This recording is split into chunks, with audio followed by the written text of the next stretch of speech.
Istiqlol, erk va hurlik tantanasi bu yil 35 yoshda. Ushbu sana yurt bo'ylab o'zgacha shukuh bilan bir oy avvaldan alohida tayyorgarlik ila kutib olinadi. An'anaga ko'ra bu yil andijonliklar ham ushbu sanani ulkan zafarlar, yangi maqsadlar va a'lo kayfiyat bilan qarshi olmoqdalar. Xususan, minglab insonlarga shifo, mehr, g'amxo'rlik, najot ulashuvchi maskan, viloyat ko'p tarmoqli tibbiyot markazida xizmat qilayotgan jamoa uchun ham ayyom o'tgan yil sarhisobi, bugungi kun shukronasi uyg'unlashgan tantanaga aylanmoqda. Mustaqilligimizning 35 yillik tantanasi juda ham yaqin. Shu munosabat bilan biz Andijon viloyati ko'p tarmoqli tibbiyot markazi xodimlari ham o'z tashabbusimiz bilan har bir bo'limlarda bannerlar yopishtirdik. Bundan tashqari milliylik ruhini olib kirdik. Bu esa bemorlarimiz qatorida o'zimiz xodimlarimizni ham kayfiyatimizga ijobiy ta'sir ko'rsatadi. Sababi Mustaqillik bayrami biz uchun keng imkoniyatlarni ochib bergan muhim sana hisoblanadi.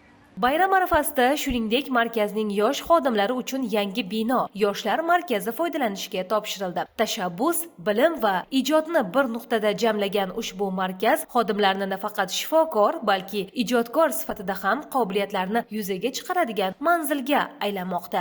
Markazimiz xodimlarini 40% yoshlar tashkil etadi. Ular uchun bu yerda alohida yoshlar markazini tashkil etdik. Bu joyda yosh xodimlarimiz ishdan bo'sh paytlari o'z ustida ishlaydi. Qolaversa, bu yerda bo'sh paytlarini mazmunli tashkil etishadi. Markazda kitob bazalari shakllantirilgan, kompyuterlarimiz esa jahon tarmog'iga ulangan.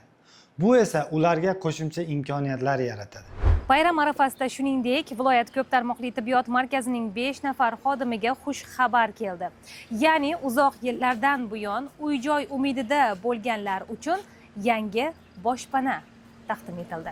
Ana shunday baxtga ega bo'lganlar qatorida Dilnoza Ergasheva ham bor. U to'yga to'yona sifatida imtiyoz asosida ish joyiga yaqin hududdan shinam xonadon olganidan mamnun. Bu yilgi mustaqillik men uchun omadli keldi.